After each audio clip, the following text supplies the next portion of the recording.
I'm going to ask a few questions that I don't know the answer myself, but I believe that a few of you probably should. I'm going to see if you can just answer them. Hopefully that'll help me learn something new tonight. But it's also a way to introduce our lesson.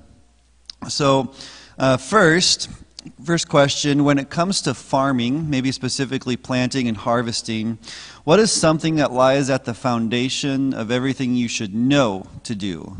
Like if you haven't done this one thing, or maybe a couple things, you won't get very far. Is there something that's like at the foundation? Like I'm thinking like playing basketball, you need to know how to dribble the ball, right? That's kind of foundational. What's something like in farming that's foundational to planting and harvesting?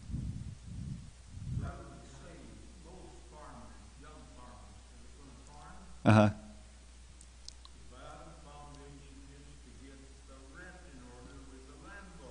Okay, sure. What were you going to say, Darren? Driving a tractor? Okay, yeah. It's good to know. I didn't know any of those answers, so good to know. Second question. When it comes to raising or caring for any type of livestock, cows, sheep, pigs, whatever, what is something that lies at the foundation of everything you should know how to do? Something that informs it all, that if you don't have this one thing, you won't get very far.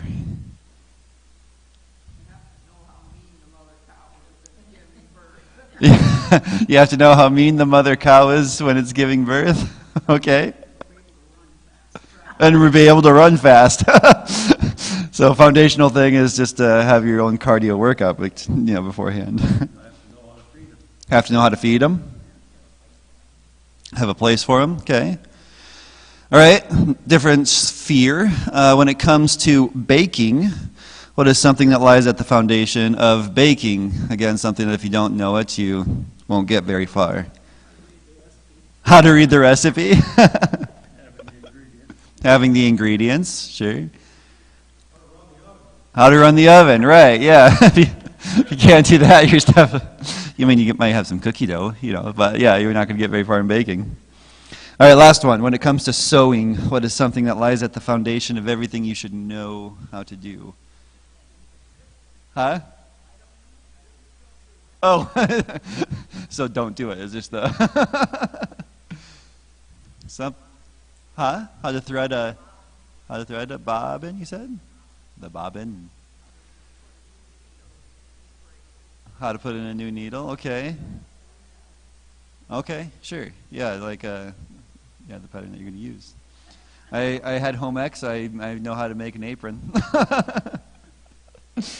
All right, so no matter what we engage in, there are foundational aspects to those things. Maybe it's knowing where the gas pedal and brake pedal is when driving. Maybe it's knowing that soap and water clean most things. Or maybe it's just knowing our letters and numbers so that we can read and write and do math. Or maybe, apart from the gospel, it's knowing that we need to be in God's Word on a daily basis if we're going to grow in our relationship with Him. But before we get to that, let's review just a few of the things that we've talked about in the past as we went through this series. Last time we practiced our spiritual disciplines together, but before that we've been laying a foundation for spiritual disciplines in general. We talked again about our need to be individually spiritually healthy so that we could help the whole church move towards spiritual health. And so as we discipline ourselves in the pursuit of godliness, our spiritual growth will help build up the church. We've also looked at how spiritual disciplines should be practiced with other people. Too often there is an inward focus to spiritual disciplines, and thus the growth in health tends to be so inward that it doesn't really affect the people around us. So we need to have an outward focus to help others grow in maturity. Years ago when we were living in Tennessee, I'm like, I kind of want to just, for myself, start eating a little healthier, and so I would just make my own lunches for a little bit. I remember there was a time where Katie's like, we should probably start eating healthier. I'm like, yes. But it just helps when you're doing it with each other. Finally, we talked about how engaging in these spiritual disciplines gives us an opportunity to put our faith into practice on a regular basis. They're designed to help us grow, to look more like Christ. They're a means, they're not an end. They just equip us to grow in our walk with Christ. Being Christ-like, that is our end goal, to be mature, to have godliness, that we want to be more like Christ.